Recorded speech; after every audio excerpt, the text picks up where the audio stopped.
the African Focus Show. You are listening to LA's best African Focus Show, coming to you live from our Los Angeles studios. And I have the African Focus team with me here today, and we are ready to rumble, right, guys? Woo-hoo! I have Mr. Paul Babatunde with me. Babatunde. Babatunde. I got corrected last time, so you better get it right.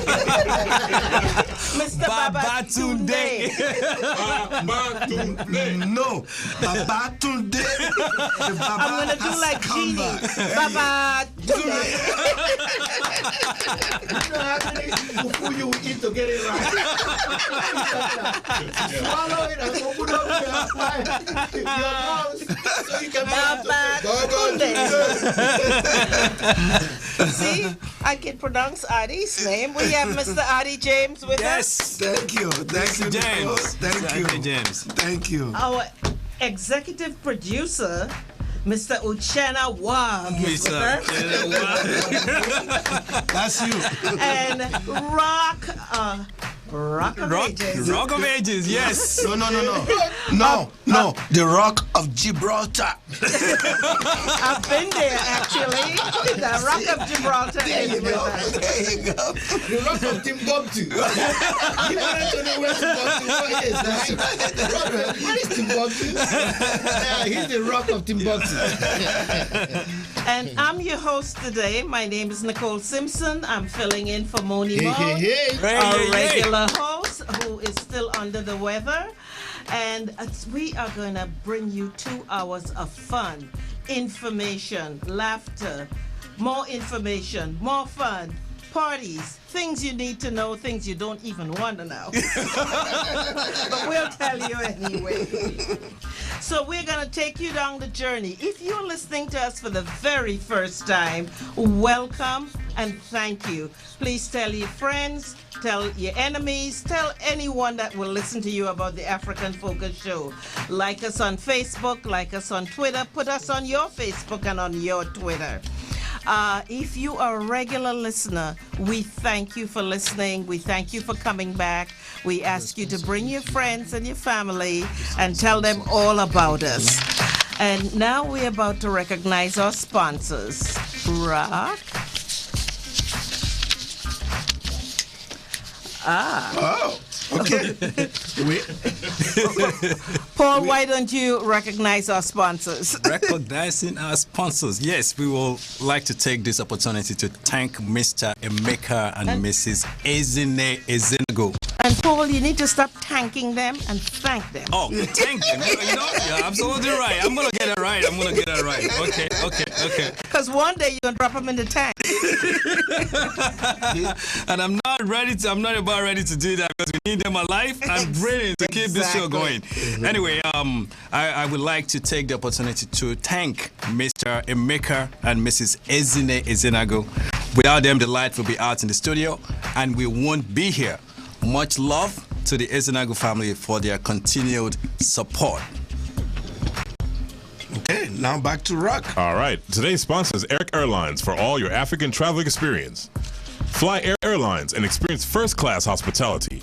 We'd also like to thank MoneyGram International for offering the most reliable and inexpensive way to send money to your loved ones in Africa, the Caribbean, and as well here in the States. We want to say much love and appreciation to them for their continued support. And if you want to send money to me, Rock, feel free to. And that goes for the rest of you. Today's show is filled with foot stomping music, community announcements, like I said before, information, and the latest entertainment news. We'll be discussing the hot topic of the day: who is an African American from the Continental African point of view? Yes. Right, guys? That's right. Hey. Yeah. So stay tuned. When we come back, we will go straight to the topic of the day: African Americans' contribution to the world. Did you hear me? Incredible contributions. African Americans' contribution to the world. No matter which side of the issue you are on, come back and listen to us, and we will be discussing this subject.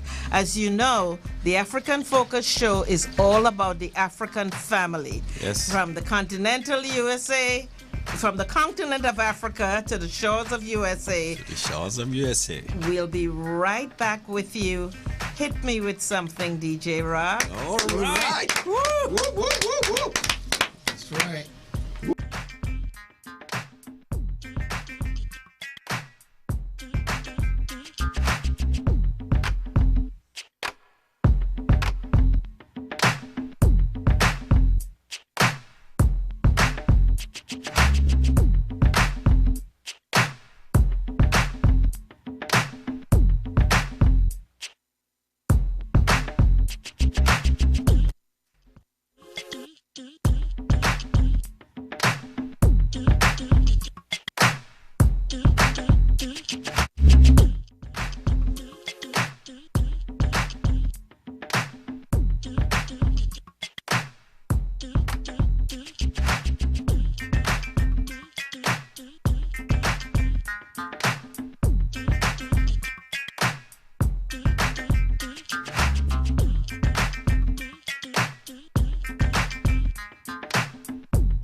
By the way, for simple, Vida, cause I decide say me shower revival, but now me name me and I'm team and try that. And then say my chill our viber, swine. You make us about 6 hours. Now me real my be crash over 20 hours. Man, no, you didn't change hallmark. I grown quite my casa, but all because of hunger. I don't know because of hunger. Hey, hunger, because of hunger. Yeah, welcome back to the African Focus Show, the best show in town. That's right. Before we go any further, we are going to go to Paul Babatunde. And Paul is going to give us an update on the African Focus Incorporated. Paul, tell us what's going on. Oh man, my sister, there's a lot of stuff going on, a lot of great news, a lot of information to disclose today. And I guess I will start with talking about the African Goodwill Awards, all right? Okay. Which is coming up April 25th, 2015. For our listening audience at home, so that you know, African Focus Incorporated has been recognizing people in our community that are doing incredibly humanitarian stuff in different African countries, irrespective of race, religion, or creed. And it is my pleasure and a distinctive privilege today to disclose our 2015 African Goodwill Award honorees. Okay. Yes. Right. At African Focus, we are incredibly excited about the quality of our honorees this year. These are incredible people. I mean, by the time I start giving you the names, you will know these are not just ordinary people, but these are people who have devoted their time, their life, and just their goodwill to doing humanitarian stuff, either here in our community in the United States or abroad. All right. The award committee looks at many factors in making those decisions as far as who will be recognized each year, and a great deal of consideration is actually given to those. Each year, African Focus Incorporated receives in the excess of hundreds of nominees, and that list is thoroughly reviewed by the advisory board committee to determine who gets nominated. Now, for our listening audience, if you have nominated someone to receive the African Goodwill Award in 2015 and you did not hear their name today, please do not be disappointed. It does not mean that they are not qualified. In the excess of the hundreds of nominees that we receive, every single person who has been nominated is incredibly qualified to receive those awards. But so if you didn't hear the name, it doesn't mean that they're not qualified. They've done some incredibly humanitarian stuff. There's just other times where they will play a part. And there are only so many you can do at one time. Absolutely. So today, our first nominee for the African Goodwill Award, there are actually 8 of them this year. Incredible people from all walks of life and different parts of the continent. Our first nominee is the one and only Honorable John Fruundi of Cameroon. Yes. If you are from Cameroon, you better be ready to come and celebrate a wonderful, not just a wonderful man, but a great man. This man transformed the life of Cameroonians from both elementary school kid age to college age, especially to those who have transitioned to outside of Cameroon. So this man is a very, very accomplished man. It's an honor to celebrate him, especially while he's alive. Right. So if you're a Cameroonian and you are listening today, this is an opportunity of a lifetime for you to get your ticket and come out and say a big appreciation to this man that has allowed a lot of Cameroonians the opportunity to be able to have a multi-party system in their country, that's allowed them the opportunity to be able to travel abroad and provide them also educational opportunities at home. Yeah, but I heard that he's more or less considered an iconic figure in the country. Well, my brother, I'm actually going to get to that because Honorable John Fruundi is considered almost like the Nelson Mandela of Cameroon. He is the founder of the Social Democratic Fund, the main opposition party in Cameroon. He is also a human rights activist. He's very, very well admired for his compassion and commitment to the welfare of the Cameroonian people. That's good. Very good. Good job. The hallmark of his work is the hope that he provides the people of Cameroon, and as a humanitarian, he provides free education to many of the Cameroonian children from K1 through college. This man is an iconic man. He is a very distinctive individual, and we are ready to celebrate him in a big way. Yes. Thank you. Thank you. Our Living Legend Achievement Award this year goes to none other than Chief Chika Okwala, a.k.a. Chief Zebrudiah. Chief Zebrudiah, if you ever... Please, Zebrudiah.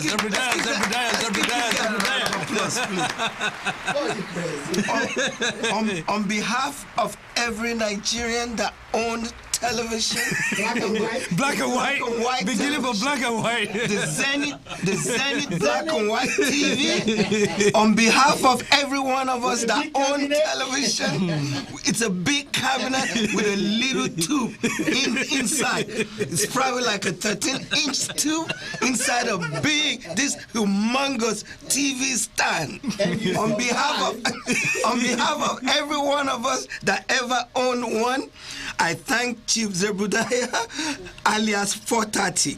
This gentleman is one of the greatest Nigerian comedians you ever gonna run into. Right. The TV series, The Masquerade, ran in the 70s, the 80s, and the 90s. Yes. Yeah. That gives you an inkling for a television series to run that long in Africa. You have to be doing something right. Absolutely. Those guys were exceptional.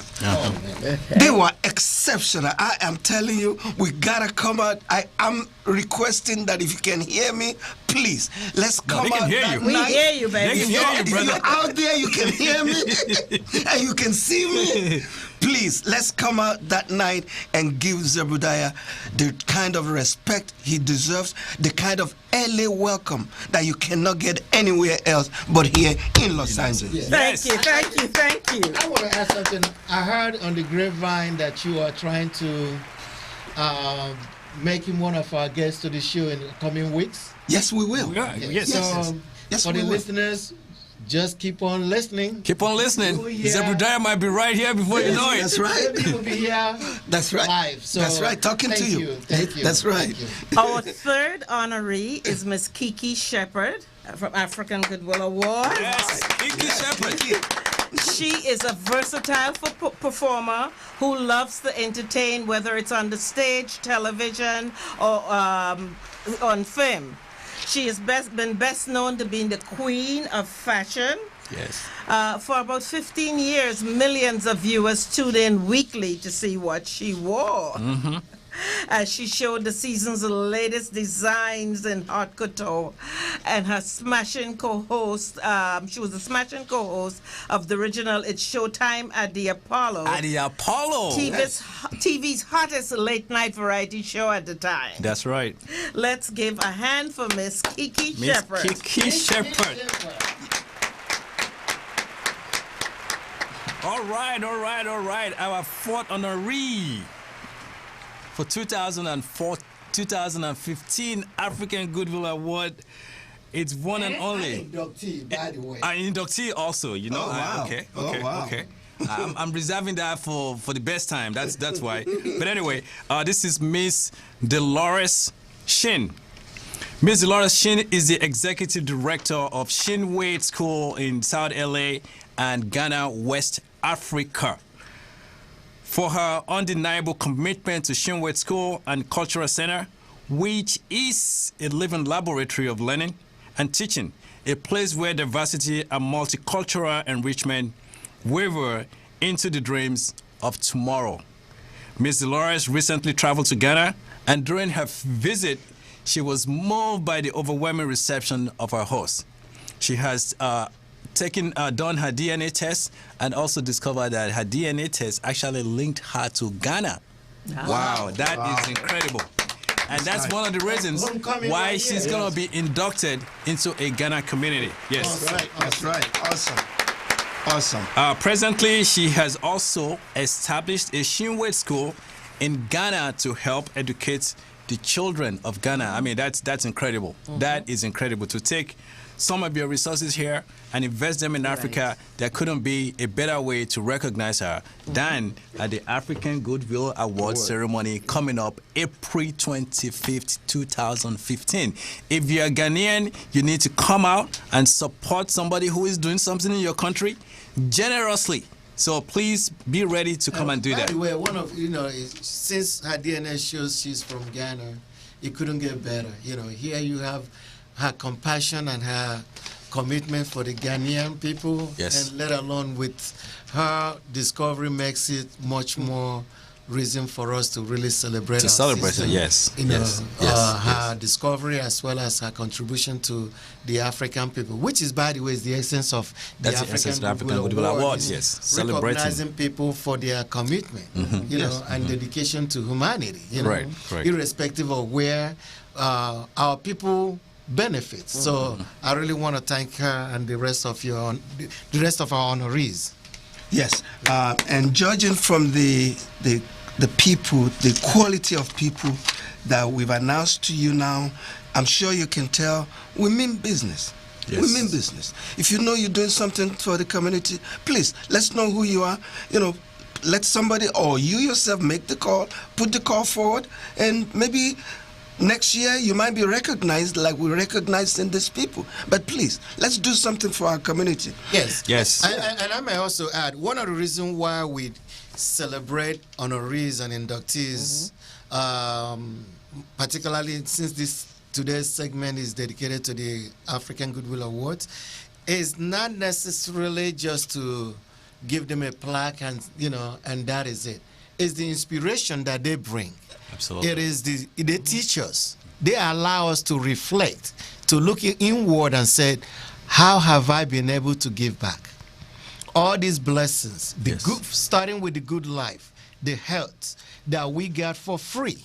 And what have we used it? How have we used it to benefit or enrich other people? Most of us are blessed in that regard, but haven't really paid attention to how we can use that God-given blessings, whether in health, in finance, in access, to enrich other people. So when we celebrate all these incredible individuals, is our way of calling out others to be part of the humanitarian, be part of the individuals that go out there and support and reach out and touch and make a difference in other people's lives. Absolutely. If I may let me add one more thing. In addition to that, recognizing these people give the other people that are sitting in the back thinking, how can I help somebody? That encourages them now to come forward and say, wait a minute, if that person can do that, I can do this in my little community. Start with one person, grow it to 5 people, and from there, let it take its own shape. Yes. Remember what I always said whenever I host the show? Vision is the art of seeing what's invincible to others. That's right. When you have a vision, bring it up, follow through with that vision, and you might, in the process, enlighten somebody or bring somebody out with you to get recognized for what you're doing.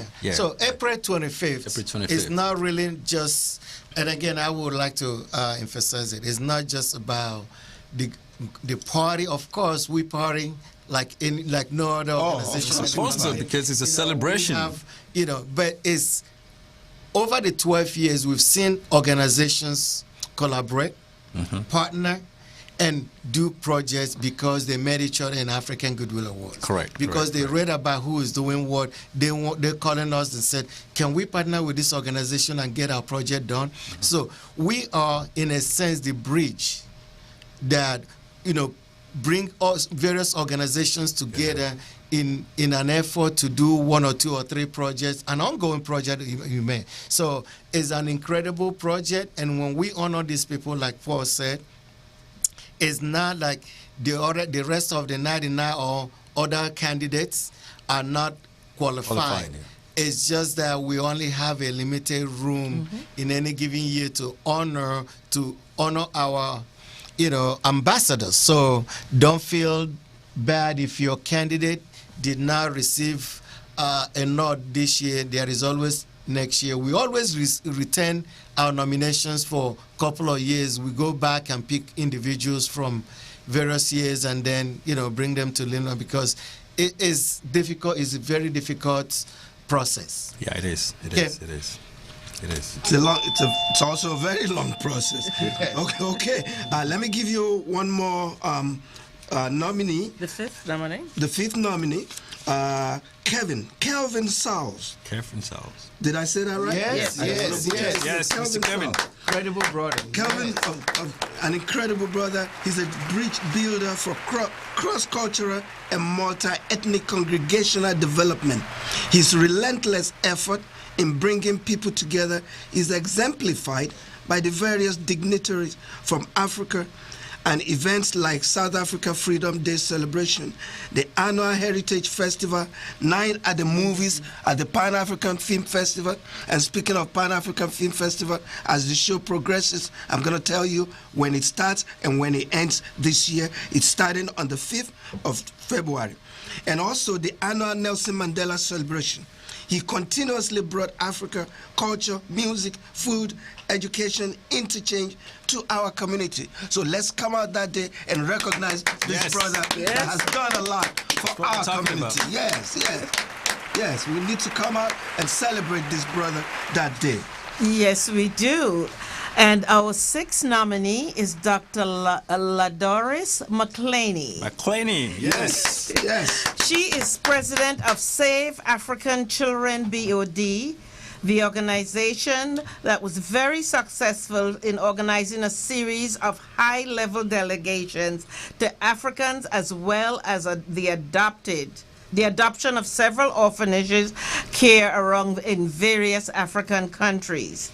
She is also the executive director of McClaney Foundation, and this is a foundation that has supported many organizations. Many organizations. Some of them are the American Lung Association, American Heart Association, American Diabetes Association, Charles Drew University of Medicine and Science Foundation for Sickle Cell Disease Research, and the United Negro College Fund. And the list continued. This is just you can see this lady is really giving back and sharing her talents, and whatever God has given her, she's sharing it with many, many people, including children. And you know, we always like to save the children. So come on out and support Dr. McClaney. Yes, thank you.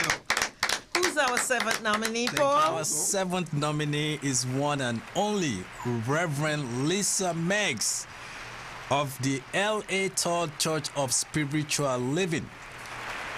Most of the stuff that we do in African Focus is about love, is about connection, it's about taking care of each other. L.A. Todd Church of Spiritual Living does exactly that under the umbrella of Reverend Lisa. Reverend Lisa has done an incredible job of taking care of a lot of the homeless people in the Lamont Park area, and also help our people in the Lamont Park area have access to healthcare. That is so very important, especially now that we're talking about community. In our community, we need that. And also, she's done an incredible job of actually having the church open its door to veterans who need healthcare. So she's done an incredible job. She's still working on making sure that a lot of the homeless people in the Lamont Park area are taken care of, so that the businesses in the area can actually continue to benefit from our community and stuff like that. So Reverend Lisa is an ambassador of goodwill. She preaches in our community and practices what she preaches in our community of Lamont Park. And again, I'm going to come in here a little bit more, because these are one of the ways people get to know who we are. When we use the word African Goodwill Awards, there is a sense of some people may have a limited understanding as to what that word African means to an organization like ours. If one reflects or look into, what is our name? Our name is African Focus. Of course, that allows us to not only recognize people in the continent of Africa, not only represent the people in the diaspora. It combines all the African people, whether you're in the Caribbean, in the American soil, per se, or in the continent of Africa or in Europe, as long as you are of the African descent, as long as what you're doing is benefiting African people, no matter where they are. They can be in El Salvador, they can be in blacks in Brazil, they can be in any part of the world, yes. the African Goodwill Award recognize people who are helping our people. Yes. There is Yes. nothing discriminatory about it. No. We just focusing on those who are Doing humanitarian stuff. find it their calling to reach out and touch the little boy who is dying and say it is okay to have a medicine. Yes. It's okay to have clothes on your back to go to school. Yes. It's okay to live another day. Yes. That's the essence of African Goodwill Award. Absolutely. And I thank all these individuals. Absolutely. And you can never fault that, because what we're trying to do here is bring those little ones along with us. Yes. Wherever we go, they are individual. We cannot recognize everybody. At least One at a not time. at the same time. One at a time. But at least we can choose like we're doing now. How many people do we have? 7? 8?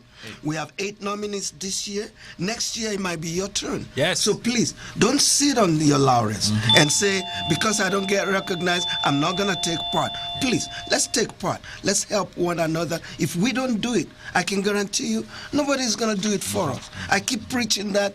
I'm sure if you've listened to me, you're gonna continuously remember that I keep saying that. If we don't do it, nobody's gonna do it. Nobody's gonna do it for us. I mean, I think it's also important to state here that African Focus, it's actually the first and singular organization here in the United States that it's actually also reaching back to the continent of Africa to recognize incredible people, incredible leaders who have given their life to the cause of the people. So we're doing the best that we can to recognize either at home or in diaspora. And if you are listening, and I know you are listening, if there's anybody in your community, in your country that you know is deserving, we are not looking for not necessarily politicians, but we're talking about people who have taken the cause of ordinary people to heart. Those are the people that we are looking for. We are looking to recognize them irrespective of African country. Just tell us and we will do the best we can. Okay, Artie, who is our 8th nominee? Thank you, Paul. We have one more nominee left, and this cannot be more appropriate than it is. We have Chief Zebudiah.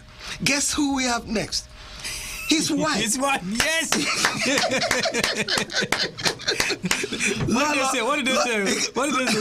Behind every successful man is a woman. No, beside every successful man. Oh, beside, okay. Every successful man by the ladies. Beside every successful man, on his right-hand side, there's a lady waiting for him. Lola Catherine Olunka. Yes. A legendary actress that started her acting career on the radio series Live Everlasting. She transmuted, like they say in Nigeria, into television and landed in the series.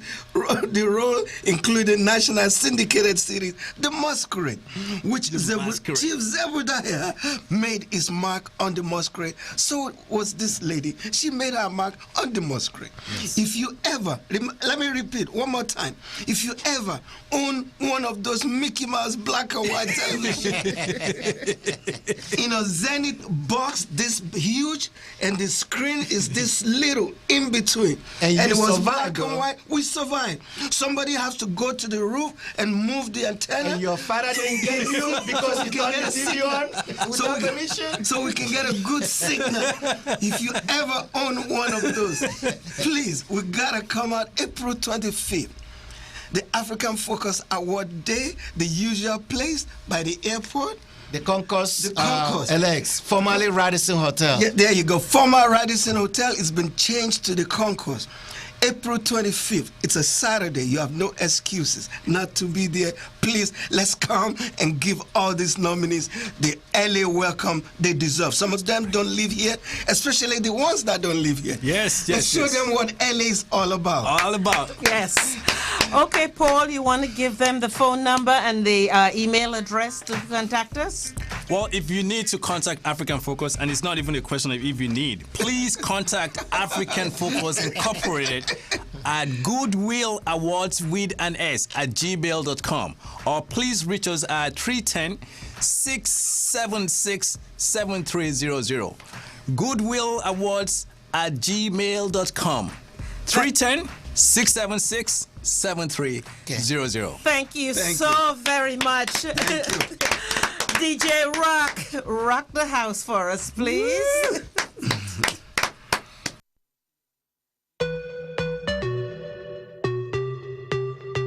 Baby, yeah. Baby, let me put your panties to the side. I'ma make you feel alright. Cause I'ma give you what you need, yeah. Mommy, you remind me of something, but I don't know what it is. You remind me of something, you gotta show me. Alright. You remind me of something, I don't know what it is right now. You remind me of something, you gotta show me. On the real, no lie, I don't know what it is, but you're just my type. Yeah. Everything just right. B said, put it to the left, don't listen to the hype though. Got a cup in your hand, baby sitting, but you ain't got no kiss. We ain't leaving till it ain't no more left. Can't see no time on the Rolex. I can tell you a freak gon' show it. Looking for the after party with a dough at. Go in the flow like a dough man. Baby, you know where to throw that. I said, mommy, you remind me of something. You remind me. I don't know what it is. You remind me of something.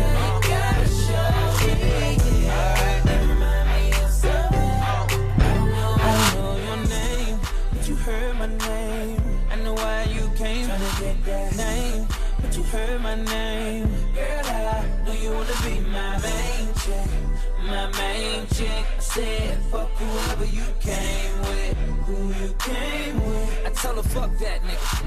Sitting in the back of the club, table got a rope in the front. I don't know ya, you looking real familiar. I could just be a little drunk. I don't know your name, it's a goddamn shame. I don't know how to explain it for you, but girl, I'm just saying, if you got a man back home, I don't know what. Just keep it on the hush. Pocket full of trees, don't beat around the bush. Walk on green, I can even hit a putt. KO shot it when I hit her with a punchline. Hit a couple shots when it's crunch time. Ducking from my ex like the one time. Throw a sign when you really try and go. Got the car parked right in the door. I know your name, but you heard my name. I know why you came trying to get that name, but you heard my name. Girl, I know you wanna be my main chick, my main chick. I said, fuck whoever you came with, who you came with. I tell her, fuck that nigga. Nah, and you don't know my name, just in case you feel. I might have poured you a drink, but don't let it go to your head. Why you came tryna be my main chick? Passenger side when I lane switch. Top back 2 seats only. Ain't no room for your friends, I don't know them. We just seize in the moment. Up all night, throw a deuce to the morning. Don't try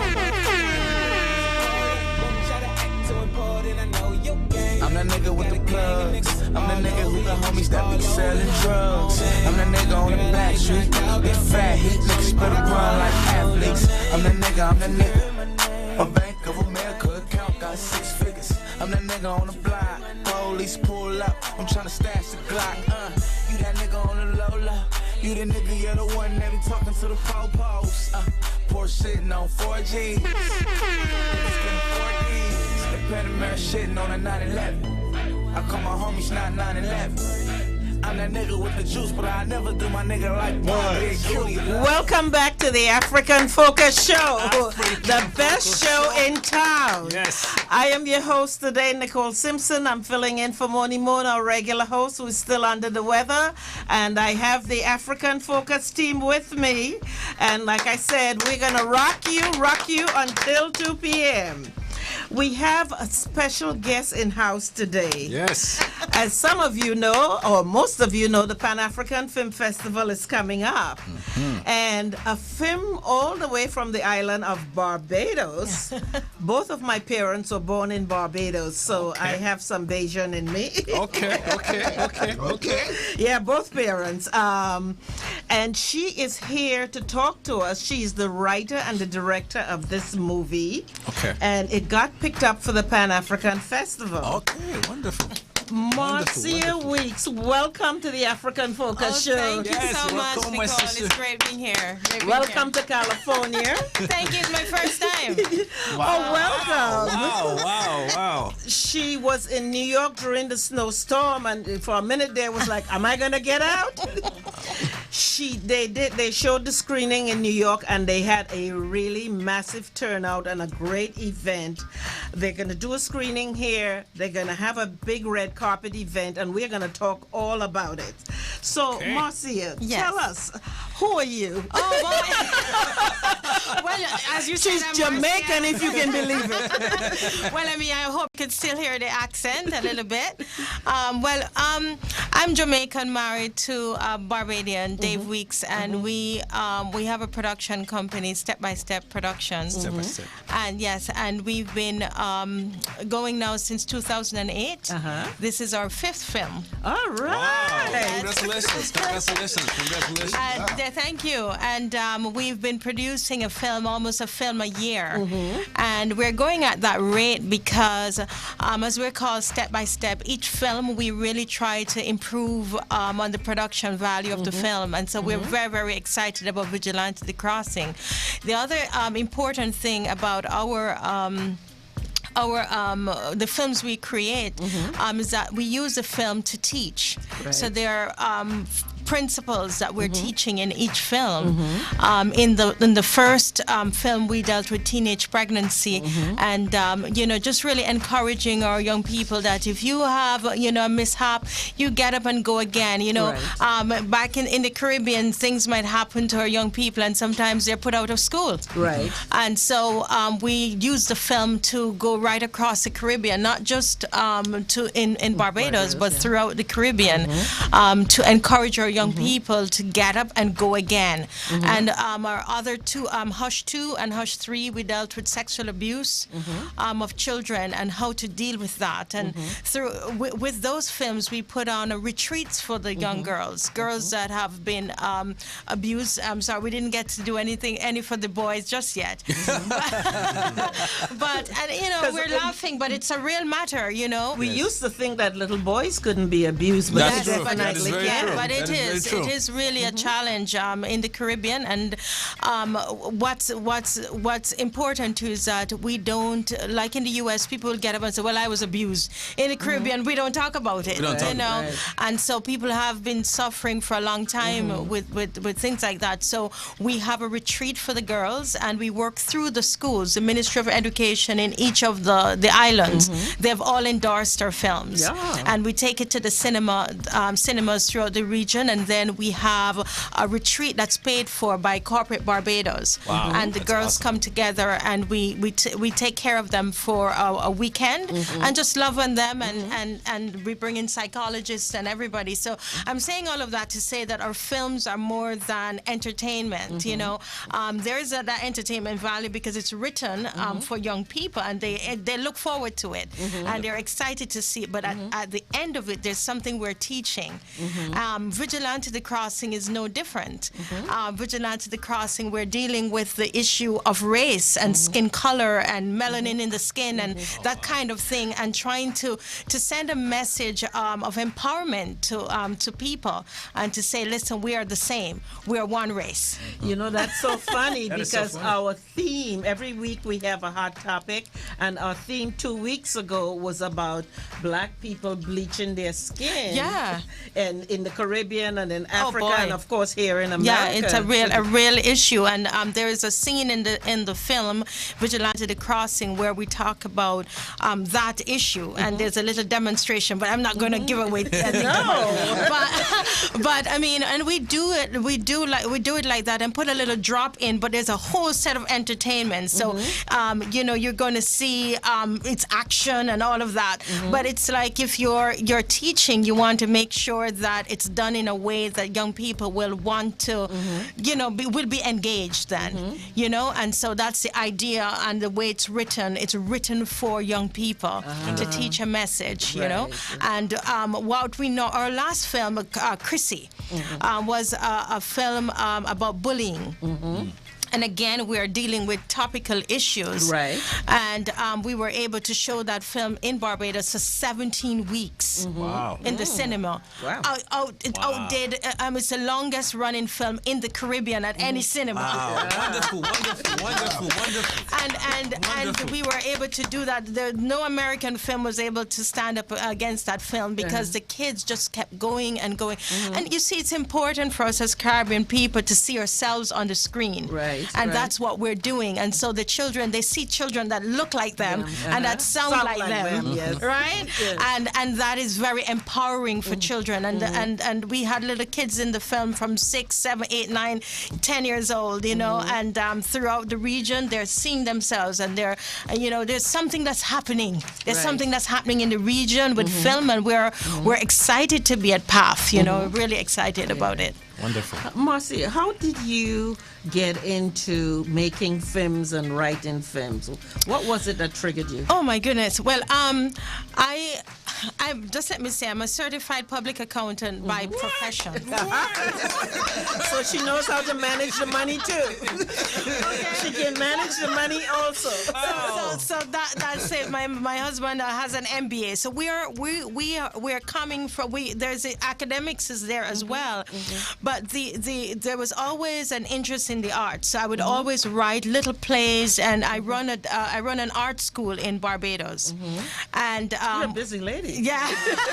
Well, you know what, Nicole. Once it comes on to the young people, I get busy. Yes. Because we have to share something with them, and they love the art. So we're going to do whatever we can to be able to reach them. You know, and so I started off doing just small little plays and productions, and then one morning in May 2008, I got out of my bed, and I just heard from inside, you need to start writing films that would teach principles. Your intuition, your inner voice. Yeah, and that's where I heard it from inside. And I thought to myself, I don't know anything about film. I don't know anybody doing film.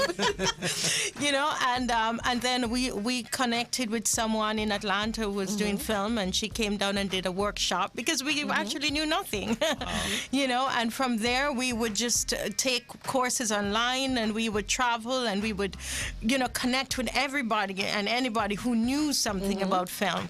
And we just kept producing, and the best way to learn is to do it. Yes. Yes. You know, and here we are at PAF. You know, you know. So we so that's really how I got involved, because I was inspired to teach, and to do it in a way that you know, young people would be engaged. That it's something that they could relate to. Right. How did the film get chosen for the Pan-African Film Festival? Well, we contacted the Jamaica International Reggae Film Festival. I don't know if you all know about that. Yes. Yeah? Yes. Everybody knows Knows about that? Oh yeah. It's a fantastic festival. And Barbara Blake Hanna, the festival comes off in June, and so she said, well, I really love the trailer. I would love for the film to be in our festival.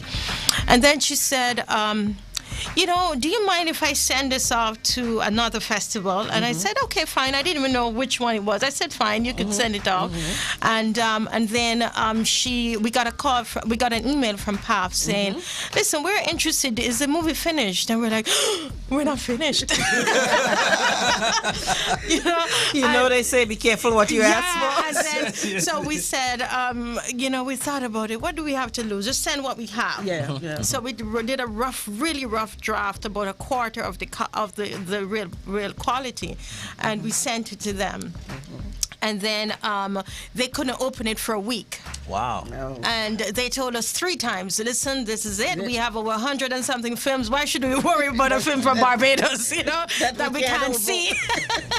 And then we just kind of, I tried, and you know, I would call them, talk to them, you know, because we're trying, obviously after I found out what it was all about, I'm like, no, we have to go to LA. You know?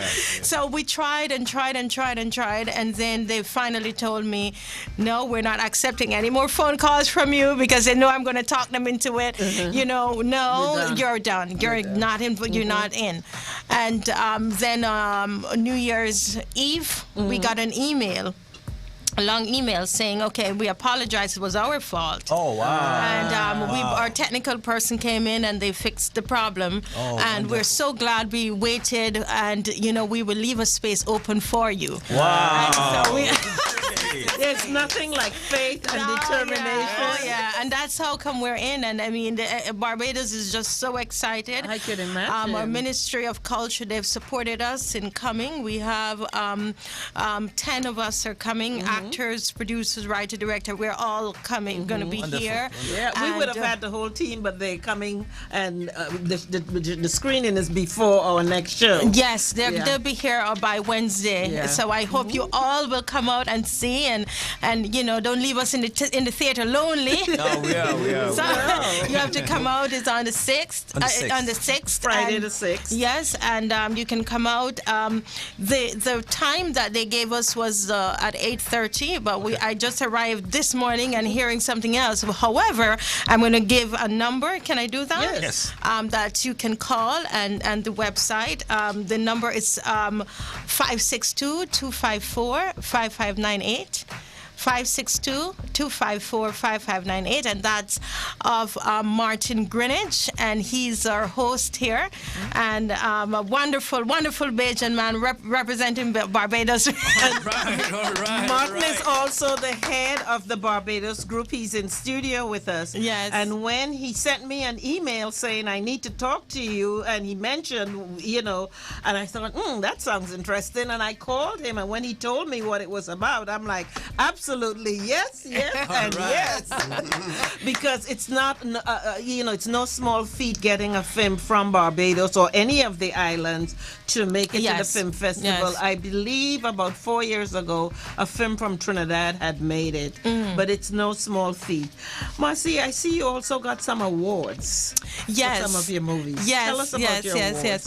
Well, in Barbados, they have what is called NIFCA, which is the National Independent Festival Creative Awards. NIFCA. And we've won gold medals there for films. And there's also a film festival in Barbados, and we've won some awards there as well for the films. Okay. We want our listeners to please take note. The name of the movie, it's the world premiere of Vigilante. The Crossing. It's going to be at the Pan-African Film Festival, Raven Cinemas in Baldwin Hills, Crenshaw. The address is 4020 Marlton Avenue. That's Marlton Avenue. And for your navigation, it's 90008. 9008. That's Friday, February 6th. There's a red carpet that's going to be taking place, and it will be followed by the screening. We would like you to wear some of your formal attire. The admission is $35, and the entertainment is by Red Plastic Bag. Oh my goodness, he's awesome. RPB Kirk Brown. And again, the number 562-254-5598. Yes. And is the 516 number good also? We would stick with the 562. 562. Yes. 254-5598. Yes. Is there anything else you would like to tell us before we wrap up? I wanted to say that we have a website, vigilantethecrossingmovie.com, and they could go on and find out more information about the film. Our trailer is also on YouTube.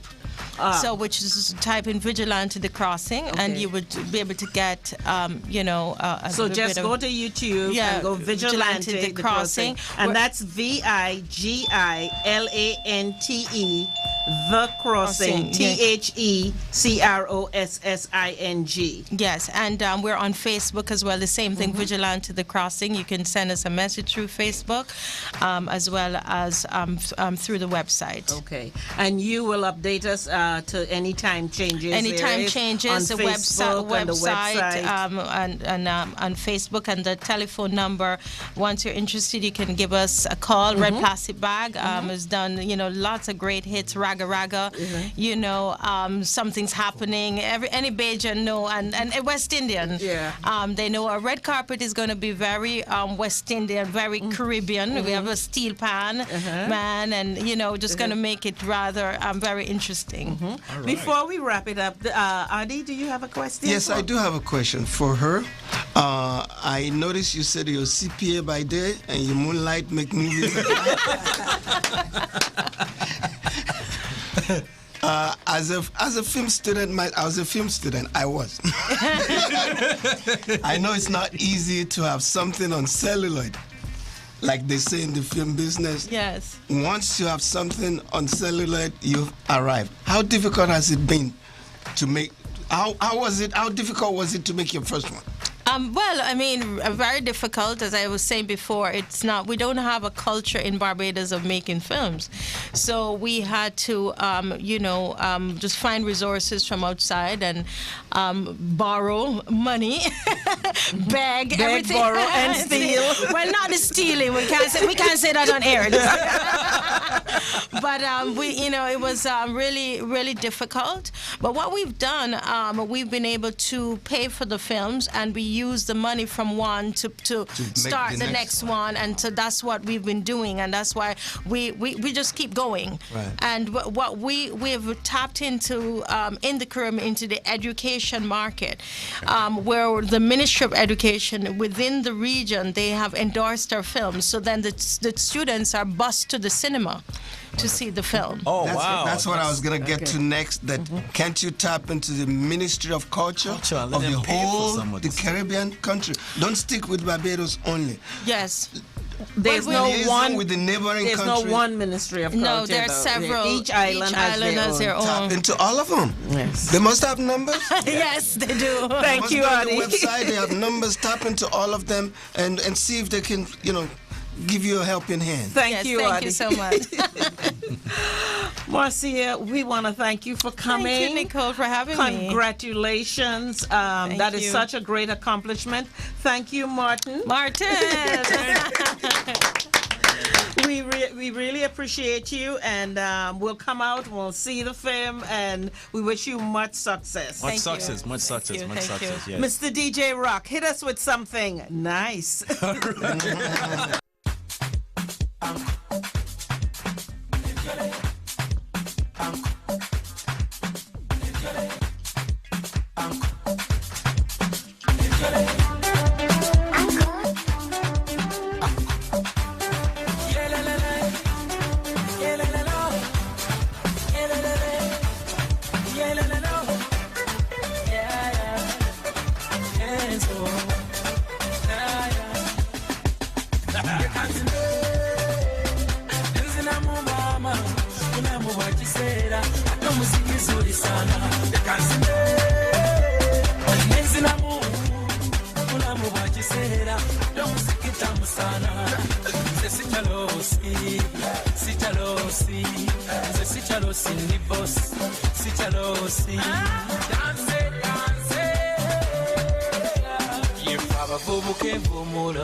As if you say I don't go, some people they bubble. I continue the struggle, they double my hustle. As if you say I don't go, some people they bubble. I continue the struggle, they double my hustle. Now I'll give you my testimony. I'm killing the beat and I'm giving them heat. Now I'm giving them everything. I'm living my life, I don't chop for money. I don't taste money. Now my testimony, my testimony. I don't chop, I don't taste money. I don't taste money. Now my testimony, my testimony. I don't chop, I don't taste money. I don't taste money. Je m'appelle Chop Money.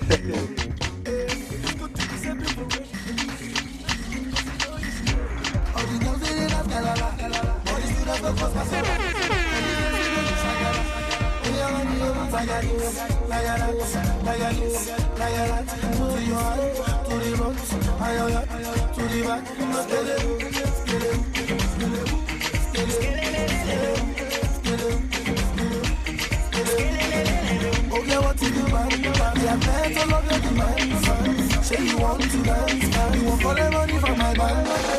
Oh, you scatter the ground, but the car is living in town. When they see me around, they just scatter the dance like a whole lot of people. We are so good, oh, you got to figure out. Like this, like that.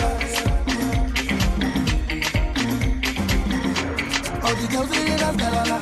All the students don't cause cassava. All the dancing don't do shakara. Oh yeah, oh yeah, fire you, fire you. To your heart, to the rock, fire to the back.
I'm your host for today, Nicole Simpson, and we are going to go straight into some entertainment, exciting news. Ronnie, our entertainment reporter, is going to bring us up to date in what's going on in Hollywood and Nollywood. Yes. Thank you, Nicole, for the warm introduction. Welcome to this week's edition of the Ronnie Report. I'm your host, Ronnie. And, we've got quite a bit of interesting news this week, and I'll start with some not so good news. It's been all over the news. Okay. Suge Knight, the former head of Death Row Records, has gotten himself into a little bit of a situation. A serious little? I don't think it's a little. And basically on the set of Straight Outta Compton, which is the movie about NWA, the former famous rap group who initially began the rise of West Coast hip hop. They have a film coming out called Straight Outta Compton, which is about that rise, and they were shooting the commercial for the film in Los Angeles in the Compton area, and apparently there was a hit and run accident, and Suge Knight was the driver. One gentleman, Terry Carter, who was his friend, did lose his life in the accident, and Shay Sloan, who is an actor from the movie Training Day, also a writer and director, he produced a documentary some years ago. He also was injured in the accident, and there were many people on the set involved with the film, Dr. Dre, Ice Cube, The Game, and many others. So very, very tragic event, and we just pray for all who are involved and hope that justice is served. Continuing the somber note, Bobby Christina Brown, daughter of Whitney Houston and Bobby Brown, was found unconscious. Unconscious? In a bathtub? Yes, in a bathtub in her home in Atlanta by her husband, and who performed CPR on her. She has regained consciousness, and our love and prayers just extend to her family. You know, we all know she lost her mother a couple of years back in the same manner, which is a bit eerie. She did lose her life in a bathtub. So we hope that this story has a happy ending. We'll stay tuned and keep us all abreast on what's happening with Bobby Christina. Sundance Film Festival was last week, and there was a film by an African American producer, writer, Rick Famuyiwa. He produced the film and wrote and directed the film The Wood. If any of you remember the film The Wood from way back years ago, fun film, cult favorite. His film Dope, which is a teen comedy about a group of teens living in Inglewood, California, who are obsessed with 90s culture and who go through these series of antics. This film apparently caused a huge bidding war. All of the Hollywood movie studios were bidding for the rights to this film, and it finally it's about ended. time. Yes, it's about time. It's about time. That's a really big deal for Rick Famuyiwa. And it ended with Open Road Films and Sony Pictures Worldwide actually buying the film. So that is a huge accomplishment. We'd like to see more of this happen with our films and have more of our stories being told. Very, very popular film. We're really excited to hear this. Apparently there's a new girl in town over at ESPN. They hired an African-American journalist by the name of Carrie Champion to host their sports talk show called First Take. This is big news. This is a really, really big deal. We want to, first of all, give ESPN a hand for this. And apparently everybody loves Carrie. This gorgeously smart UCLA grad hails from Pasadena, California, and cut her teeth as a courtside reporter for the Tennis Channel before heading out to the Bristol, Connecticut headquarters to work for ESPN. Of course, I'm from Connecticut, and Bristol is right outside. Rooting for home girl. So I just want to send a shout out to Carrie, and I know that everybody's giving her lots of love over at ESPN and everywhere else. So we will be watching and hope that she is there for a long, long time to come. And finally, tomorrow, there's something going on I think we all know about. The Super Bowl airs on CBS, 3:30 p.m. Pacific, 6:30 p.m. Eastern. Who's going to be watching? The Seattle Seahawks versus the New England Patriots will square off in Phoenix, Arizona. Yeah. And I just would like to ask the team, who are you all rooting for? And what's everybody doing for Super Bowl? Seattle? Okay. May the best man win. May the best man win. I second that, bro. You know, as a Connecticut native, that makes me a New Englander, and you know, we don't have our own team in Connecticut, so the Patriots are inflated. Her balls are deflated. Allegedly. Her balls, they weren't alleged, they were deflated. No, it's who did it. That wraps up this week's edition of the Ronnie Report. Thank you for listening, and we'll see you again next Thank you so much, Ronnie. Thank you for keeping us up on what's going on. We told you earlier that our topic today is an appreciation of the African American and their contribution to the world. And we want to get to that topic right now because I know you want to talk about it. And regardless of which side you're on, everybody in the studio has something to say about it.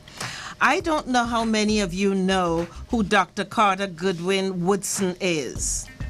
Anyway, he's an African American. He, along with some white scholars of the Association for the Study of the Negro Life History, developed the idea for a Negro History Week in 1926.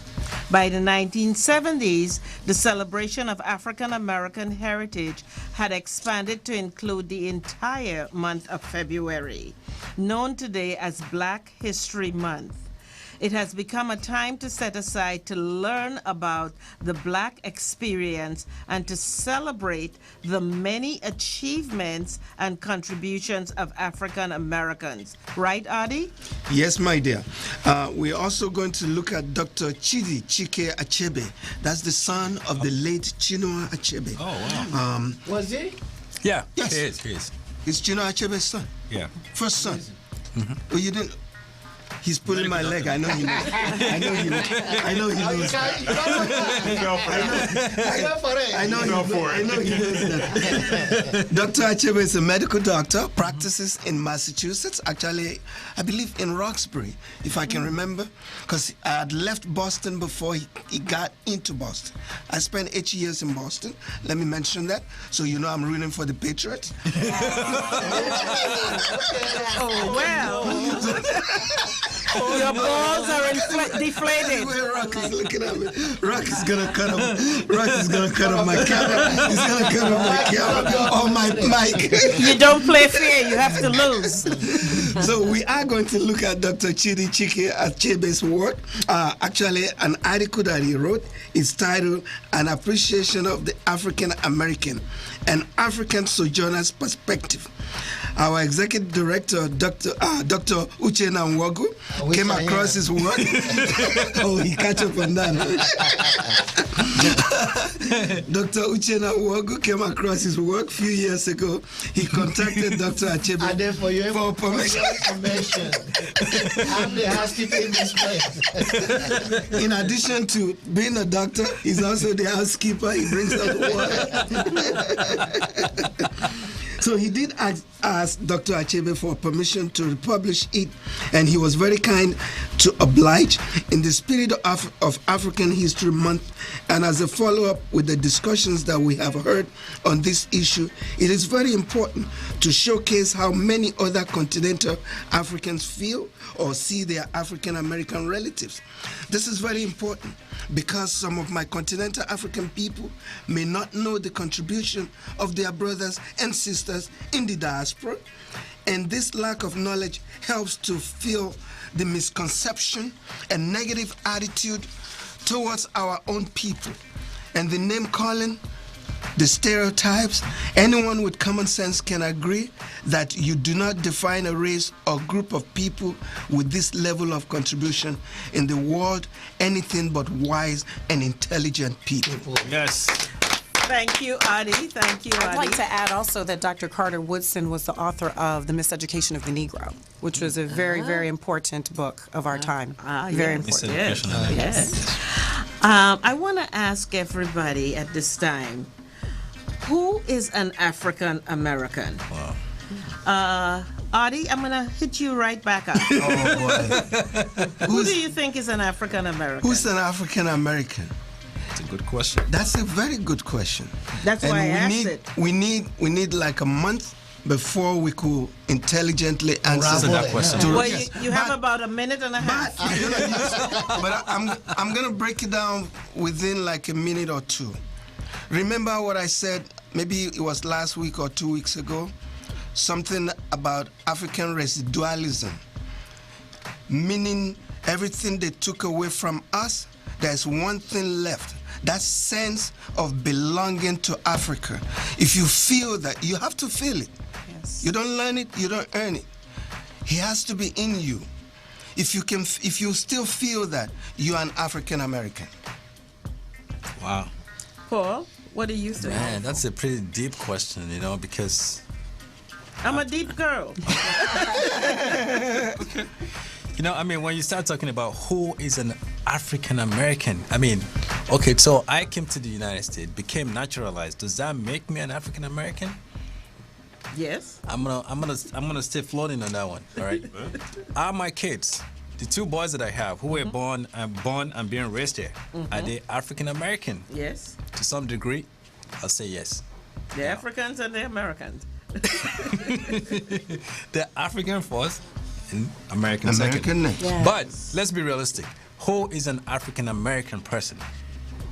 From my own personal perspective, an African American person, in my view, and I'm not saying my view is correct, will be considered someone who has been displaced through slavery and lives and was born and raised in the United States of America.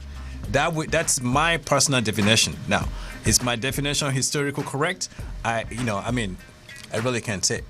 But in my own point of view, that would be somebody who is considered African American. In the scope of that definition, it's a lot of stuff. It's a lot of deep stuff. what do you want to do? You want to start from looking at the documentary, the City of Peers. If you look at the documentary from the City of Peers, where this is the first country that settled African Americans who were free from slavery, all right? And then a group of white people came and just shoot everybody off of the face of the earth. So, I mean, the definition of who is an African American entails some really deep thought about the struggle of the African American person. That African American person who generational slave, who can be tracked through generational slave. You know, that's my definition. But theoretically, it's just deep. It's deep. It's deep in I don't want to say anger, but just deep. It's deep, and Rock is gonna make it less deep Now, for before us. before we go to Rock, since we're still in the continental side of things, it's burning in my heart. I gotta say something. Okay. No, actually, who is an African American is my brother that was stolen from my family. Never knew where he was, never knew when he's gonna come back. Happened to be found in the shores of America. That's and deep. Here I am now. That's deep. That's deep. 400 and something years later, discovered, because there was no history about what has become of him. Wow. And now I've been reconnected with my brother. So there is no such thing as an African American. It's my brother who lives in America. No. Who was stolen from Africa. Stolen from Africa. Because it wasn't, I came here by choice. Absolutely. They came here by force. Right. By whips, by torture, by rape, by all kinds of inhumane treatment. Yes. And that's my brother that I found, who have gone through hell and came back, and thank God he's alive. Okay. That is my brother, that is my sister, whom others call African American. To me, as an African, it's my brother. There is no label to it. It's just my brother and my sister. Because label begin to keep us apart. It's we and them. I don't call Paul is my African American brother. When we see each other, when we say what is what? My brother. Yeah. That's my cousin, my sister. We have a way to relate without that label that is natural. And we need to reinstate that natural connection to our brothers and sisters in the diaspora, and stop, as a continental African, stop looking at them, looking at my brother. How dare me to look at my brother after he has gone through all that, to still label him on something else other than my brother or my own flesh and blood. It is deep, like Paul said, it's very deep. To me, an African American, quote unquote, as Westerners would want to define it. They can say whatever they want, they can call them whatever they want. As my brother and my sister, the sons and daughters of my, forefathers, and I'm happy to find them where I found them. Okay. Yes. Thank you. Well said. Okay. Well said. I have something to add to Rock. that. I know, Ronnie. I was going to let Rock and then you. Go ahead. Okay, Ron, ladies Ronnie first. wants you, Rock. I'd like wants to the floor. piggyback off of what the gentleman said. I couldn't agree more with the definitions. I think what I'd like to add to that is I think an African American is an African in America. And what I mean by that is we're all bound by another element, which is that when the rest of the world looks at my African brother or my African sister or myself, we're all one. The first thing they see is perhaps an African American before they find out where you hail from or that you came here by choice. We all share the same experience just because of the melanin in our skin, and we all are recognized as African American first when we're on these shores. So I think that's important to note as well, that binds us as well. I'm gonna say something quickly to that. Let Rock speak, please. Let Rock come in. All right. First of all, I'm a proud American. I was born in Belize. I was raised in Samoa. So I'm nothing completely connected to American. But I'm a proud American because I was raised here. I went to school here, college here. So I'm an American by culture. But I am an African. My skin color says that I'm African. I am black. I am proud. I am dark-skinned. I come from a descendant of people that lived across the ocean, that built pyramids, that built fortresses, that built culture, that built money, that built an infrastructure. That's African. No matter if you're from East Africa, West Africa, South Africa, or North Africa, I'm an African, and I'm a proud African. I'm American by culture, but I'm an African, and I cannot hide that. I can hide if I'm gay. I can hide if I'm something else, but I cannot hide if I'm African because my skin, my culture, my color of my skin says I'm African, and that's what I am. I'm American because I live here, and American because I'm proud. But first, I'm African, then I'm American. Preach it on, Thank brother. you, Rock. Thank you, Rock. Wow. Yes. I have never seen Rock be passionate about any question. Yeah. Rock was very animated. That was very awesome. Let me say this, Nicole. Remember what I said earlier about African residualism? I keep going back to that. This is who we are, what connected us spiritually, what connected us as a people, what connected us from generation to generation. That's African residualism. They try to take everything away from us. They tell us some race are more superior than others. That's a lie. We're all children of God. The last time I checked, we all children of God. And to borrow a word of Wole Soyinka has a saying. He one time, him and Ali Mazurai, they were discussing what it is to be a black person.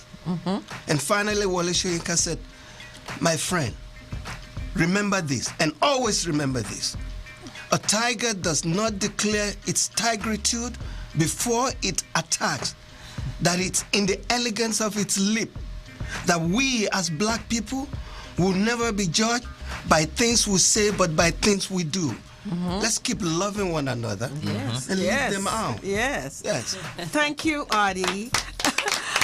You know, we were the N-word first, and then we were Negroes, then we were colored, then we black, and then we were black, and then Jesse Jackson decided that we were African American because Italians are Italian American. Well, there was Afro American. Oh yes, I'm sorry, I missed the Afro American. We keep changing, and whether you were born in the Caribbean like I was, I don't know, 4th generation, I think, or you were born in America, or you're in England, I don't know if they call England African England. And if you were born in Italy, you were African Italian. But bottom line, regardless of where you were born, if you are my complexion, and we have a variety of complexion, you are African, because all of our forefathers and foremothers came from Africa, like Uchenna said, unwillingly. They were brought to America. So regardless of where they scattered and where we were born, we are all Africans by our first blood. When, unfortunately, if you are mixed or whatever, I know in America you're not supposed to say you're mixed, you're only supposed to say you're black, but when the cops pull you over or when you do something, the first thing they see is that you're black. You're black, that's right. Yes. And that you know, they don't throw in the Italian or the French or the other parts of you at that time. It's just that you're black. But I think you should recognize, you know, as Rock said, you're born in different places, but bottom line, our base, we are Africans. And with that, we are going to take a break, and Rock is going to give us something to rock and roll with. Right, Rock? Yeah.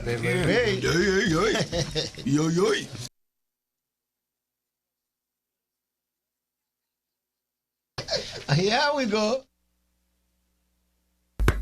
Who is it? It's the plumber. I've come to fix this.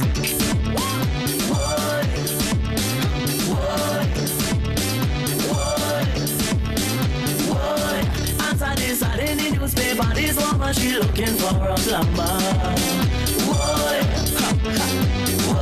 I went for the job, I wanted a walk. She want a pipe move, so I took a look. Show me, pull it on and turn it around. Pull it on and turn it around. Pull it on and turn it around.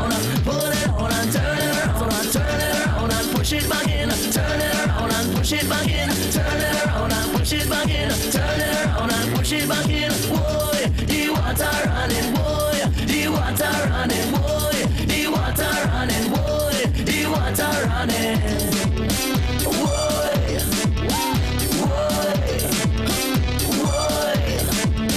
boy. When she turn it on, it start vibrating. A whole set of noise, the pipe start making. I push and I pull, and like that no sweat. You ain't finished yet, she don't give me neck.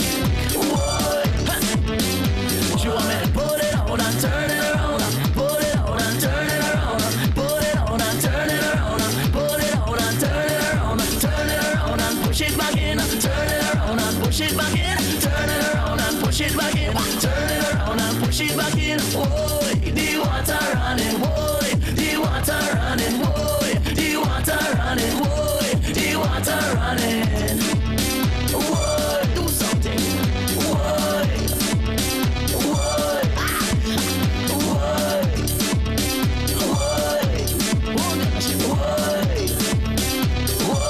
hit it. Finally it came out, she started to shout. If you hit it was coming from she mouth. Won't you hurry up and push it back in? Can't you see the water is still running? She want me to put it out and turn it around. Put it out and turn it around. Put it out and turn it around. Put it out and turn it around. Turn it around and push it back in. Turn it around and push it back in. Turn it around and push it back in. Turn it around and push it back in. Boy, the water running. Boy, the water running. Boy, the water running. Boy, the water running.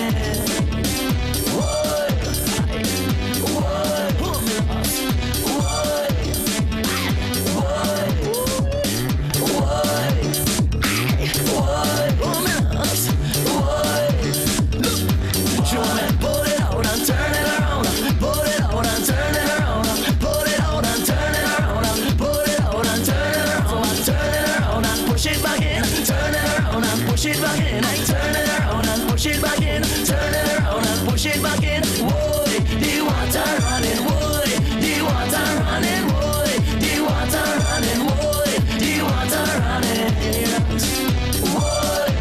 Boy, she crying, boy. Oi, the water running. Oi, the water running. We are back. And the water is running in this room. You are listening to the African Focus Show, and the team is here ready and rocking and rolling, ready to go. I'm your host today, Nicole Simpson. Again, I'm filling in for Moni Moon, who is out sick. We are continuing our topic of the contribution that African Americans have made to the world. And Dr. Achebe. Achebe. Achebe. There you go. There you go. Achebe. There you go. Well, Go ahead. Well, in medicine, life-saving surgeries are possible.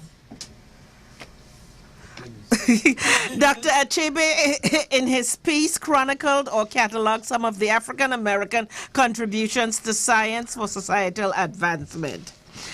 From the horseshoe, the cigarette holder, the ashtray, and the dustpan to the most sophisticated technology used in computers and rocket science. African American scientific ingenuity has indelibly altered our way of life. The inescapable daily commuting experience for billions around the world involves gridlock, negotiating potholes on the roads, and dashing to catch the next subway train. Adi? Well, haven't we all done that? Or is it impossible to imagine this essential part of world civilization without the work of Richard Flemont Neblett, an African-American who determined the composition of gasoline and motor fuel. Subways and trolleys run smoothly due to his discovery. And we cannot also forget the inventors of people like Granville Wood, Garrett Morgan, another African-American who designed the modern traffic light, which has become a permanent feature of urban landscape. Other African-American contributions to the automobile industry include automatic gear shift, traffic signal for cars, and the hydraulic shock absorber. The visual ecstasy that accompanies images of NASA's shuttle blast-off ceremonies is due in part to the masterful inventions of the African-American Adolphus Sams. His brilliant discoveries that include the rocket engine pump feed system, the multiple-stage rocket, and the rocket motor fuel feed apparatus continue to make the journey to the last frontier in space possible. Patricia Cowing's work at NASA made it possible for astronauts, 14 of whom, such as Michael Neufeld, Mae Jemison, who are both African American, to avoid the debilitating side effects of motion sickness in space. That's pretty big. Another African American, William Harwell, invented the attachment for the shuttle arm, which is a device used to capture satellites. Today's handheld computers came into existence as a result of the work of a team of scientists headed by Donna Auguste. Another brilliant black scientist, Mark Dean, developed network systems for connecting PCs to scanners and printers. We have in studio with us today Angela Gordon as our guest, and Angela is a member of African Focus, Inc., and she's going to tell us something about other impressive African Americans. All right. Well, thank you very much. Well, in medicine, life-saving surgeries are possible as a result of the work of the physician and surgeon Charles Drew, who helped develop the modern blood bank. Other contributions came from Phil Brooks, who invented the disposable syringe, and George Edward Alcorn, whose work in the imaging X-ray spectrometer revolutionized radiology. The work of these black scientists and others, such as Francis J. Woods, who invented the potato digger, were phenomenal and essential in building African-American inventions and building our foundations here in the United States. Absolutely, and Thomas Edison's invention of the incandescent bulb in 1879 brought the miracle of light to the world. His earliest bulbs, fitted with a platinum filament, were hampered by their short half-life. Lewis Latimer, his African-American colleague, invented an electric lamp that utilized a longer-lasting, inexpensive carbon filament. This discovery enhanced the commercial viability of Edison's invention. Later, Lattimore would oversee installation of carbon filament electric lighting systems in cities as diverse and large as London, England, Montreal in Canada, and New York City and Philadelphia in the United States. Lewis Latimer is also credited with the scientific drawings and design for the patent that was submitted by Alexander Graham Bell for his invention that we all know and use daily, the telephone. Another impressive African-American contributions to high science include Donald J. Cotton's capillary liquid fuel nuclear reactor, William Charles Curtis' airborne moving target indicator radar system, and Paul E. Williams' helicopter design, and Clarence Gregg's early design of the machine gun. Thank you so much, and we are so thankful and grateful for all of those people who have laid a path for us, who have, like I said last week, laid down their lives in many cases for us. We really appreciate and we thank these people. You know, I love Oprah Winfrey because, like, she did when she was doing the movie Selma, a whole appreciation ceremony for the legends, the people who actually did the Selma March and put their lives on the line for us. And, you know, like they say, you don't know where you're going if you don't know where you came from. And appreciating people who made a path for you, whether it's in industry, entertainment, education, medicine, whatever, we really appreciate these people. And at this time, we are going to hear from our African community director, boss man, Mr. Addie James again, who is going to bring us up to date. Thank you. In 100 minutes or less. Thank you. I'm going to make my report very short this week, and next week I have an extended version. Today, what is their name now? Immigrant Magazine, they're inviting everyone to come to their TV viewing show. That's today. The address is 8911 Independence Avenue in Canoga Park. Last week I told you about Yaba TV haven't gone nuclear. Yaba TV has gone nuclear. Elizabeth Yaba has persevered. She has taken the show from Channel 18 to a major network, Channel 13, KCOP. The first recording will be done next Saturday, February the 7th at 11:30 a.m. Now, she needed to have had the address on here. Okay, there it is. Actually, she has her address here. It's 4000 Long Beach, but you need to give her a call to get the information to get to the taping, which will be done next Saturday morning. The show will be on Channel 13 every Saturday morning from 11:30 in the morning.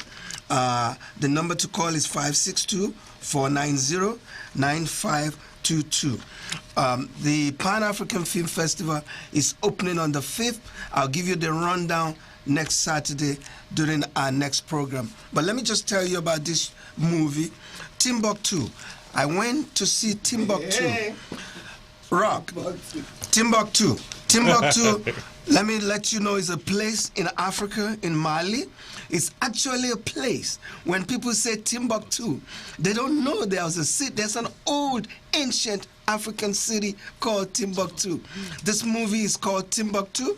It opened at Lemley Theater in Lemley Royal in West Los Angeles. The reason I'm telling the audience is when the Half of the Yellow Sun premiered at Lemley Theater, there were 3 of us in the movie theater.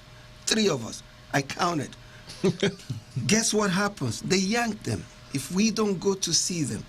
And not only that, Timbuktu has been picked up as one of the foreign films nominated for the Oscar this year. You need to, this is so well made. Please don't let it go to waste, and don't let them yank it for lack of participation. You heard it here, Lemley Royal in West Los Angeles. Check them up, hit them on the Facebook, or hit them, Google it. The information is there. I believe there are 3 shows every day. I believe weekends might be different, so you need to call them and find out the show time. But please, whatever you do, go and see Timbuktu. Don't let them yank it. Please. They yank the Half of the Yellow Sun because nobody went to see. Because we didn't attend. Yes, because nobody saw Half of the Yellow Sun. But we'll get out there and see this one. Yes, please, let's go out and see this one. And not only that, let me forget Adana Duru. Please, give it up for Adana Duru on American Idol. This girl, I watched this little girl grow up. I took her first birthday pictures. Oh, wow. If you can believe that. You're that old? I took, yes. Nicole, I just don't look it. I'm much older than that. You're as old as Timbuktu. No, I'm a senior citizen. No. We call old school. I took Adana's first birthday pictures. Adana Duru is raking up the chart on American Idol. Please vote for her. Watch her sing. Please, whatever we can do to encourage her. I just get excited every time I see that girl perform. So please, keep Adana Duru in mind. We will. Thank you so much. DJ Rock. Rock us.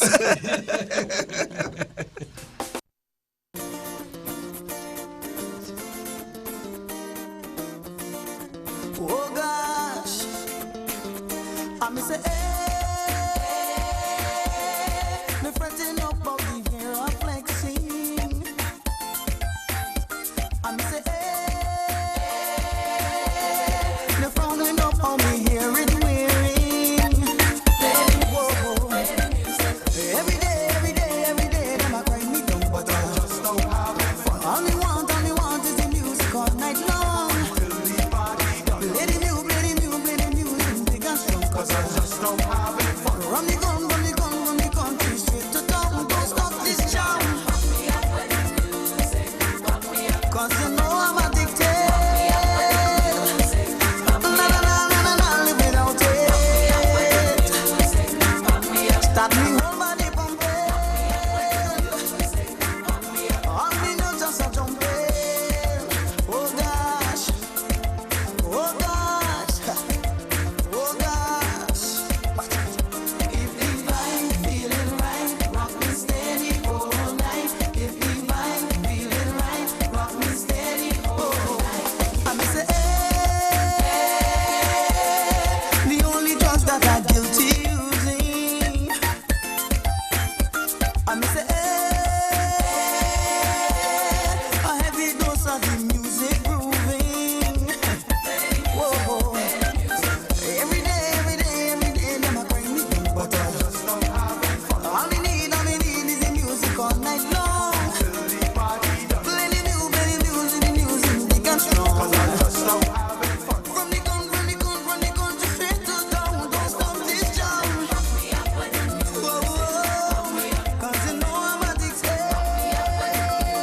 from African Polka Show.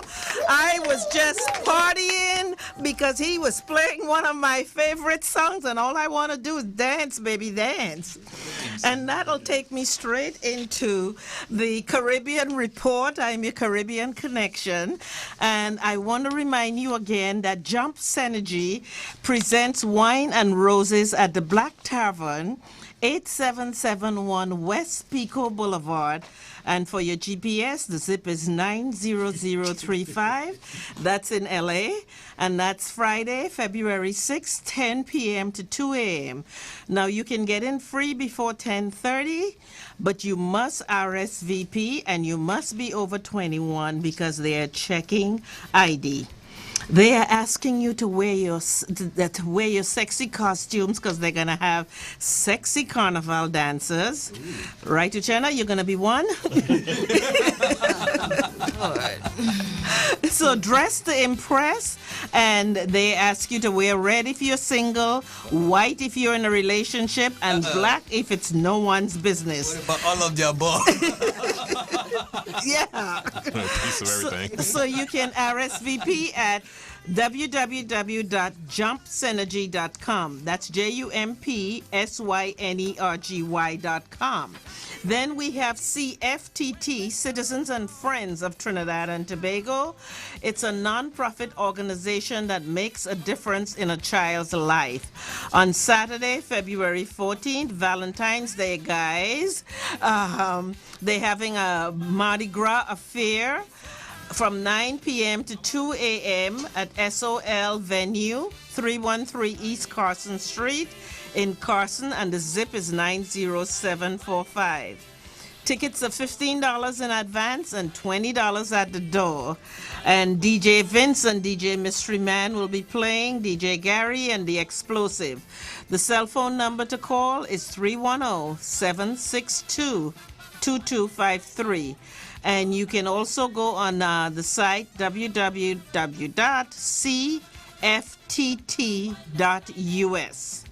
And last but not least, Trini Fetters International invites you to the Carnival Remedy. So if you're not getting on the plane to get down to Trinidad for Carnival, again, you go to the Black Rose Tavern, same address, 8771 West Pico Boulevard, 90035. Tonight, 9 p.m. until, but they close at 2 a.m. Ladies, free before 10 p.m. Again, DJ Mystery Man, the Party General, and they have special drinks all night long. And remember to book your flights for Trinidad because Carnival is fast coming. And we want to go back to our topic and hear from everyone in the room the contributions that African Americans have made to the world that, you know, are so valuable, and a lot of times we don't hear about them. What do you think, Angela? What do I think? Contribution? I think that African Americans have made contributions from the beginning of time. I mean, I know that my family, I'm a direct, well, not a direct, but my ancestors were slaves. And I mean, I think that any peoples that are, you know, that are really, you know, essential to the foundation here and that are the building blocks to America, I mean, have gone through struggles. And I think that, you know, I think that African Americans and my history and my connection and my roots to Africa have made me a better person. And, you know, it's a legacy that, you know, I see what my grandparents have done. My parents, I've seen them struggle, you know, go through civil rights with my relatives. And I think it's just very important to really understand where I came from. And to also, you know, as much as society sometimes wants to marginalize the African American, I think that I'm entitled. I think that I'm privileged, and I'm glad I would not have it any other way other than to be African American. You know, with strong roots here, which is my citizenship, and also strong ties to Africa, which is my heritage. So I'm psyched. Nice. What do you say, Rock? I think I said it all earlier. Follow up on that. I stand on what she said. You know, first this and first and second that. You know, my citizenship, I'm American, but originally, you know, the African culture, we've done a lot. I mean, this country alone is built on our backbone. It's built on our backs of things that we've done for this country. It wouldn't be where it is now, even to today, even in the hip-hop society. A lot of things that we do are from black culture. The cars that we drive, a lot of things. Like back in the days, I remember we used to put 20s on our car. And everybody's like, 20s on your car. And now car companies come out with 20s. TVs in our car. Car companies come out with TVs in your car. Everything that we do, they follow and build our society based on that. A lot of things that we see natural today is because we've done it first. So that's all I got to say on that. People always want to tan their skin. Yeah. Oh, yeah. People want to be darker. People like cornrows in their hair. I mean, everybody does. I mean, that wasn't something that was traditionally American. Yeah, we talked about that a couple of weeks ago. The people who are dark want to be lighter. The people who are light want to be darker. What? Wait, talk about that. We are known as, black people known as having big lips, right? What do they go out and do? They want to get their lips thickened. And the buttocks and things like that. They want to be like us. Well, you know, it's funny because I remember growing up and being laughed at for having large lips, for having a big butt, and now people are paying good money and dying. I don't know if you heard somebody died this week from getting butt injections, because now you suck the fat from other parts of your body and put it in your butt, and you look at these celebrities and everybody has this huge thing behind it. No, but it's crazy. I know somebody that went to some, south of the border and got it done because they wanted to have, a big butt, and I mean, it's lopsided.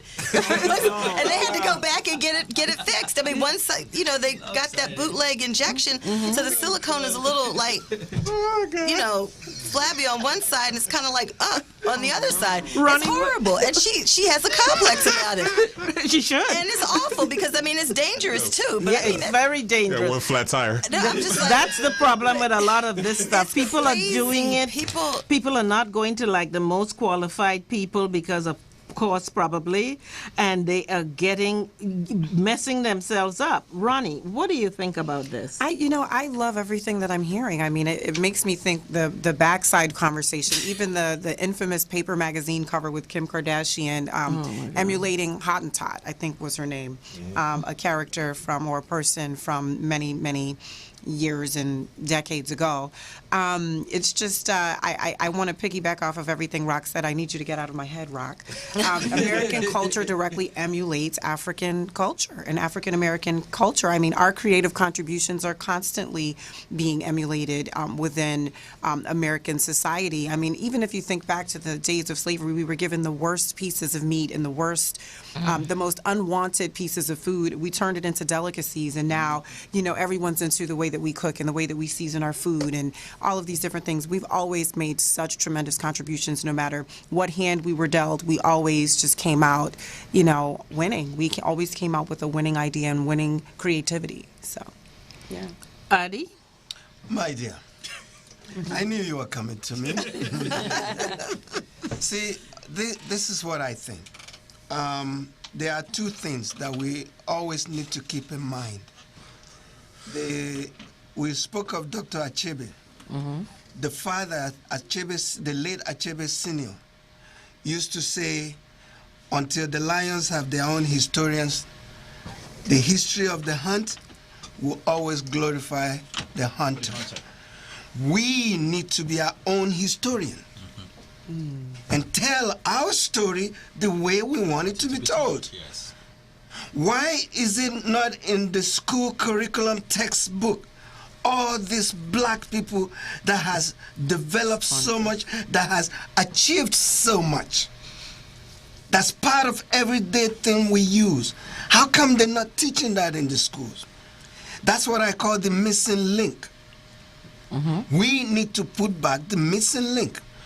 John Hope Franklin was an historian. He wrote the book From Slavery to Freedom. He wrote that book in 1947. That book has been updated every year until he passed away in 2009. And when they asked him why he dedicated so much of his life to the history of black people, he had this to say. He said, my challenge was to weave into the fabric of American history enough of presence of blacks so that the history of America will be complete. Yes. Yes. Without our history in this country, the history of America is incomplete. It's not. Yes. Yes. The missing link, we need to bring the missing link into it ourselves and let people know all these great Africans that has done great things in this country. Right, Paul? We need to do that. Absolutely right. You know, when we talk about the achievement of African American, there's no way to start defining what is the achievement of African American, because even if you go back to most African countries, a lot of the younger generation of Africans are influenced by all of the stuff that happens in America. And then when you come to America, you see, for instance, I don't know if any of you saw Rice, the movie Rice. Rice is actually influenced by a Yoruba tribe, something called Array. Array is one of these traditional cultures that is a drum beat. Mm-hmm. And while you're down there in the drum beat, you just fell into the spirit. Mm-hmm. You know, so we see the influence of the Continental African on African American. We see the influence of African American on Africans, young Africans. I mean, I remember back in the days when I was growing up. I mean, we were glued to the TV and just want to see what African Americans are doing. Mm-hmm. You know, but as we talk about the achievement of African American, the achievement of African American is too broad to actually define. Mm-hmm. But what matters the most is that as African Focus does the African Family Induction and try to reconnect back to the roots, the Africans should always remember that without African Americans in this country, it would be quite impossible for us to be here. And in recognizing that, allow us to also recognize all of those things that the African American have done to make sure that the doors of America continues to be open to Africans who wants to migrate here. All right.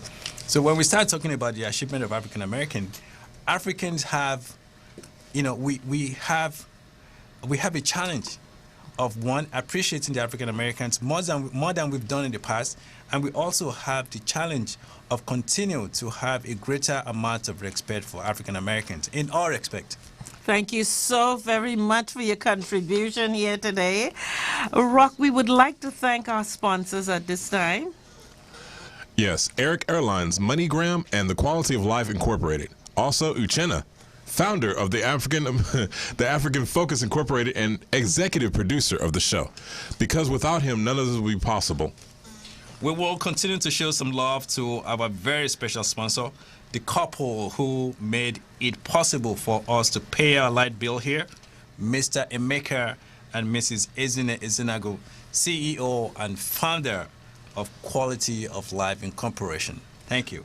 A major thank you to Johnny Morris and the RMC Studios. Shouts to our loyal listeners for tuning in faithfully to the African Focus Show, where it is our focus to promote growth and well-being of Africans all around the world through knowledge, appreciation of one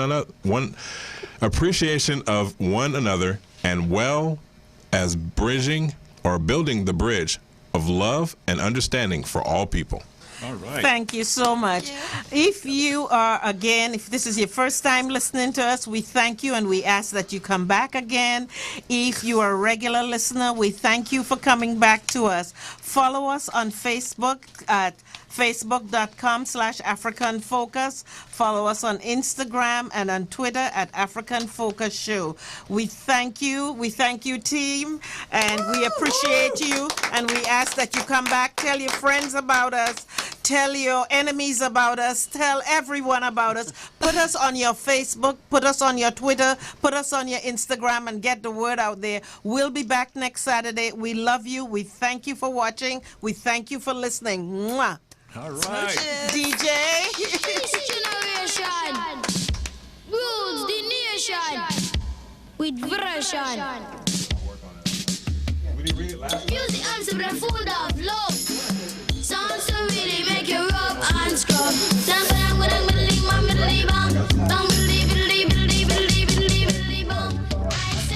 Pass the dutchie on the left hand side.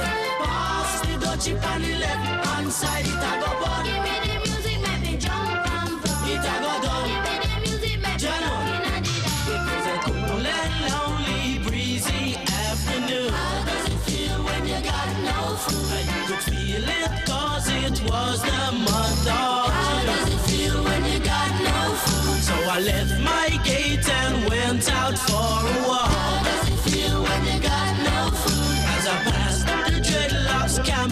heard them say, how does it feel when you got no food? Pass the touchy on the left hand side. Pass the touchy on the left hand side. It a go bun. Give me the music, make me jump and prance. It a go done. Give me the music, make me rock inna the dance. Bang bang middling, bang middling, bang bang bang middling, bang middling, middling, bang. So I stopped to find out what was going on. How does it feel when you got no food? 'Cause the spirit of Jah, you know he leads you on. How does it feel when you got no food? There was a ring of jets and the session was there in swing. How does it feel when you got no food? And you could feel the chill as I seen and heard them say. How does it feel when you got no food? Pass the touchy on the left hand side. Pass the touchy on the left hand side. It a go fun. Give me the music, make me jump and prance. It a go done. Give me the music, make me rock inna the dance. Me say listen to the drum and me say listen to the bass. Give me little music, make me wind up me waist. Me say listen to the drum and me say listen to the bass. Give me little music, make me wind up me waist. I say pass the touchy on the left hand side. Pass the touchy on the left hand side. It a go bun. give me the music, make me jump and prance. It a go done. Give me the music, make me rock inna the dance. You play it on the radio, and so me say we a go hear it on the stereo. And so me know we a go play it on the disco. And so me say we a go hear it on the stereo. Pass the touchy on the left hand side. Pass the touchy on the left hand side. It a go bun. Give me the music, make me jump and prance. It a go done. Give me the music, make me rock inna the dance. On the left hand side. On the left hand side. On the left hand side. On the left hand side. On the left hand side. Say east, say west, say north and south. This is gonna really make me love and try. Say east, say west, say north and south. This is gonna really make me love and try. Oh, I forgot my skin in the car.